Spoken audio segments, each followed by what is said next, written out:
Hello, তোমরা সবাই কেমন আছো? আজ আমি নিয়ে এসেছি আমার কাকুর বউ ভাতের মিনি ব্লগ। চলো প্রথম থেকে তোমাদের সাথে শেয়ার করছি। প্রথমে বউ ভাতে যাওয়ার জন্য বম্মা রেডি হবে, তাই আগে বম্মাকে সুন্দর করে রেডি করিয়ে দিলাম। তারপর আমিও তাড়াতাড়ি করে সাজুগুজু করে নিলাম। এরপর মাকেও রেডি করিয়ে দিলাম। এর মধ্যে দেখি বাড়ির সবাই প্রায় রেডি হয়ে গেছে। তারপর আমরা সবাই মিলে চলে গেলাম বিয়ে বাড়িতে। ওখানে গিয়ে নতুন কাকিমণির সাথে দেখা করলাম, আর তারপর সবাই মিলে গল্প করতে শুরু করলাম।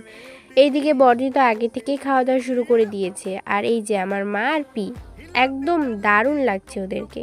তারপর আর আমি দেরি না করে চিকেন পকোড়ার ফুচকা খেয়ে পেট ভরিয়ে নিলাম। এদিকে জেঠুন আমাকে শেখাচ্ছিল কি করে চিকেন পকোড়া খেতে হয়। তারপর দেখি সোনামা পুরো লাফালাফি শুরু করে দিয়েছে। এত আলো আর গান শুনে একদম এক্সাইটেড।